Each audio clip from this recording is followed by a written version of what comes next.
Vous aimez l'histoire juive ? Retrouvez Liana Gurfinkel dans Un jour notre histoire sur Studio Kalita, c'est tous les matins, pour découvrir ensemble les événements et les personnages qui ont fait notre histoire. 8h27 sur Studio Kalita. Bonjour Olivier. Bonjour. Fait un peu froid, j'ai remis mon gilet. L'hiver est arrivé, Olivier. Un jour, notre histoire, de quoi parle-t-on ? Eh bien aujourd'hui, nous sommes le 29 octobre 2018 et il y a quelques années de cela, il y a 41 ans, il y a eu une grande révolution qui s'est lancée, qui a été lancée en Israël en 1977, le 29 octobre 1977 ou 77 pour nos amis belges qui nous écoutent. Et c'est donc de ça dont j'aimerais vous parler aujourd'hui, c'est la révolution économique. Alors il faut repartir un petit peu en arrière, l'État d'Israël quand il est créé en 1948, il est créé, les leaders de l'État d'Israël de 1948 à 1977, eh bien ça va être la gauche israélienne. Et dans cette gauche israélienne, on a une espèce d'équation qui dit que sionisme égale à socialisme, et donc l'économie israélienne à ses départs va être une économie complètement socialiste. Alors de nombreux historiens se posent la question, est-ce qu'on aurait pu développer l'État d'Israël dans ses premières années sans en faire un État socialiste? C'est une bonne question. De nombreuses personnes sont là pour dire que c'était important que ces premières années, il y ait cette cohésion sociale pour permettre au développement de l'État. Mais en tout cas, en 1977, les choses ne sont plus aussi roses qu'elles ne l'étaient. Il faut rappeler qu'en 73, d'abord, on a la guerre de Kippour, qui est une guerre qui est très, très dure pour l'État d'Israël et qui va s'en suivre par eh bien, la crise pétrolière. Et cette crise pétrolière va entraîner, bien entendu, dans le monde entier, une hausse des prix. Et à ce moment-là, la société israélienne, bien, elle a du mal à tenir le coup. Et il faut savoir qu'on a à ce moment-là donc l'État fait une gestion totale de l'activité économique, c'est lui qui décide de tout ce qui se passe. Et puis on a aussi une situation très problématique au début donc des années 70, où on a une situation de taux de change multiples, c'est-à-dire que dans chaque secteur économique de l'État d'Israël, on a des taux différents. Donc on a des taux des importateurs, taux des exportateurs, taux des mouvements de capitaux, taux des voyageurs, etc. Donc ce qui fait en fait que l'économie est un domaine très compliqué et surtout on n'arrive pas à s'en sortir.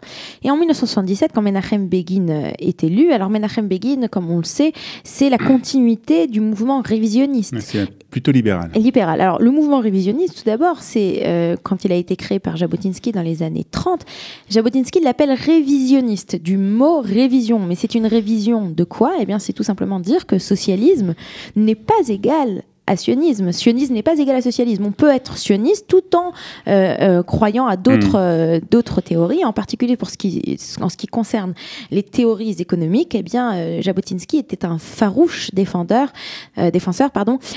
d'une économie de marché, d'une libre économie, et non pas d'une économie qui ne serait gérée que par l'État.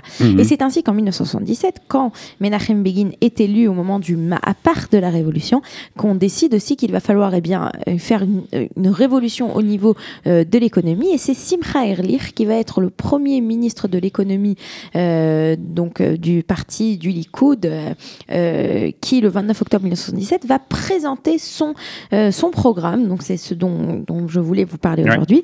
Et donc ce programme, bien entendu, c'est permettre d'ouvrir beaucoup plus les marchés israéliens et de permettre à l'économie d'être libérée en fait de ce contrôle qui est exercé par le gouvernement. C'est une tendance économique qui est bien entendu influencé par l'esprit de Milton Friedman, si ça vous dit quelque chose.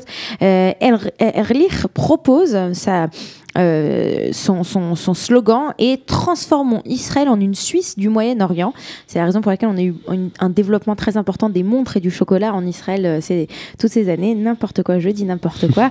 Enfin, plutôt de développer véritablement une économie tout à fait différente. Dans cette économie, on annule, donc dans son plan, on annule la plupart des subventions, en particulier des produits de base qui étaient des choses très importantes dans les gouvernements socialistes d'avant. Son plan va marcher à moitié, puisqu'on va voir quand même, en même temps qu'il essaye de modifier l'économie, on a une problématique d'inflation qui est très importante et qui va en fait entraîner la création du shekel Et surtout, si vous regardez bien, aujourd'hui, on n'a pas des shekels en Israël, on a des shekalim Chadashim, chadashim, c'est-à-dire qu'on a des nouveaux shekels, puisque l'inflation était Donc tellement... c'était en 77, ça. Ça, c'était un peu plus tard, dans les années 80. Mais on a eu... il a fallu passer par ces réformes pour enfin arriver... Faut ne pas oublier aussi que dans les années 80, on a la faillite du mouvement des kibbutzim, c'est-à-dire que les kibbutzim n'ont plus d'argent et l'État va lancer un immense projet pour les renflouer. Donc tout cela va commencer à la date d'aujourd'hui, au 29 octobre 1977, avec cette révolution économique qui va être lancée par le ministre de l'économie, Simcha Ehrlich, dont on ne peut pas passer à côté, dont il était important de parler aujourd'hui. Très très bien, merci beaucoup de nous avoir parlé de ce moment important de notre histoire de l'État d'Israël. Bonne journée Olivier. Bonne journée à tout à l'heure. 8h33 sur Studio Kalita, l'heure de la revue de la presse et des médias israéliens. Vous aimez l'histoire juive ? Retrouvez Liana Gurfinkel dans Un jour notre histoire sur Studio Kalita, c'est tous les matins, pour découvrir ensemble les événements et les personnages qui ont fait notre histoire.